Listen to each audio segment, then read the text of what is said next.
Well, today was a mess. I traveled all week this week for work, so I didn't have any free time at all in the evenings to work on this project, so felt like I needed to really hurry up to kind of make some progress for the video today. And I ended up making a boatload of mistakes, and they sort of built on one another. So this video is really a tribute to my many failings.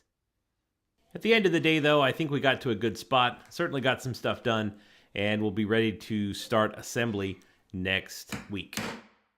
What I'm doing here is basically pounding holes so that I can stitch through this leather. Leather this thick is impossible to just kind of sew through without first making holes in it. And I did this in previous steps, but I didn't actually show it. So what I'm doing here is just using a what's called a chisel, or a leather working chisel, to make some holes that I'm going to end up sewing through on the strap here. It turns out that the way I'm doing it here is really stupid.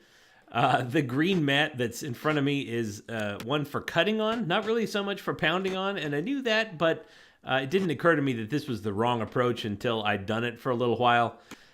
So what I do is I go off into the shop to pound some holes, and I'm just going to cut that out of the video here.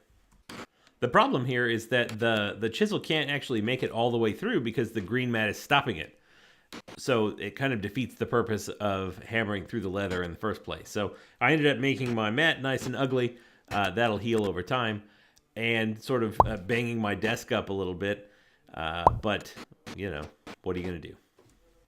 The D-rings, the buckles and things have to go on next. So I put those on before I start actually sewing up this first strap, the long piece of the strap. And then I just go ahead and sew up the rest of it.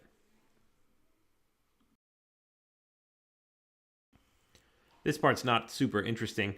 I cut out a ton of video here where I'm just stitching up leather up and down the straps and so on.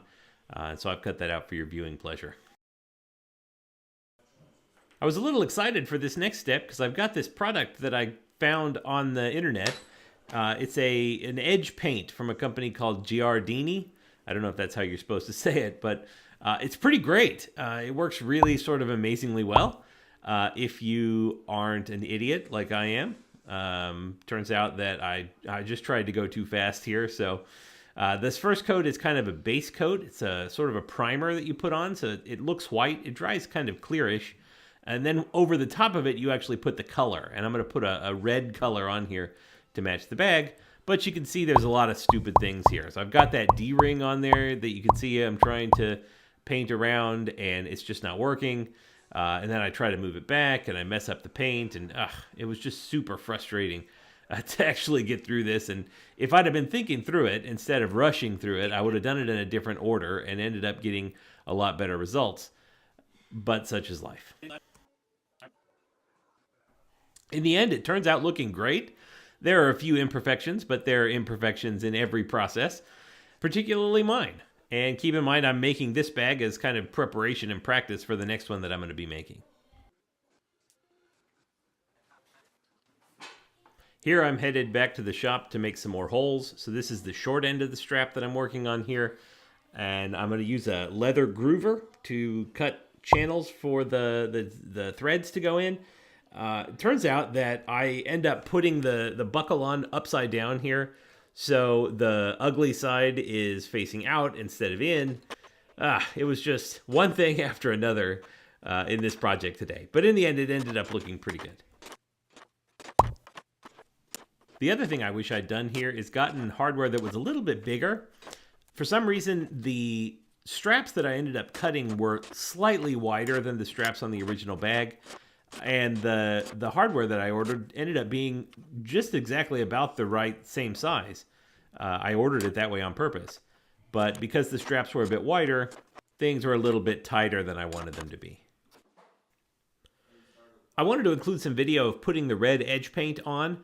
I ended up doing all the parts, as you can see there, but I included a bit of video putting it on the long strap here for the handbag.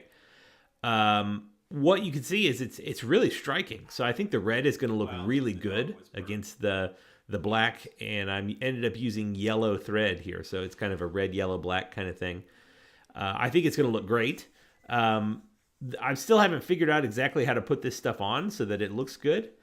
I mean, it looks good, but it's messy, right? So it got all over my hands and all over the table and on and on. Really, the jar is too big. Maybe I need a smaller jar. Uh, Today, I just felt like everything was going wrong. But maybe it's just me, because in the end, everything turned out looking great. What's happening here is that I am contact cementing the short strap to the side piece that'll actually attach it to the purse. I'm gonna glue it on there temporarily so that I can punch holes through that side piece and then sew it up. The way this contact cement works is that you put it on both pieces and then you wait. You let it kind of dry, and then once you touch them together, the instant you touch them together, everything sticks permanently. I discovered another great use of rubber gloves today. It turns out that these needles can be hard to pull through, and they get slippery, and my fingers get tired, and so on. So I discovered that just by putting on a pair of rubber gloves, the needle is way easier to hold on to, and it's way easier to pull through the leather and get it through and sewn up. So that was a discovery of the day.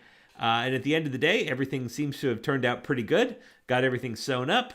And I'm looking forward to next week when we get to start actually assembling everything and finish this guy up. I tried to show a little bit more detail this time in what I was actually doing. It started to feel like I was just scrolling through sort of unintelligible, fast motion me putting together this silly handbag. What do you say? So I tried to slow down and kind of explain what I was doing a bit today. If you liked it, let me know. I'm always open for feedback here, so feel free to leave a comment and tell me how things are going. But, now, yes, remember, once we do finish this bag, we'll be giving it away. We'll have a random drawing to see who wins based on all the people that commented it on all the videos in this restoration video series. So do leave a comment and let me know what you think. I'd love to hear from you. And that's it. Next week, we'll start assembling the purse. So subscribe to this video. Please share it with folks that you think might enjoy it. And I'll see you next week.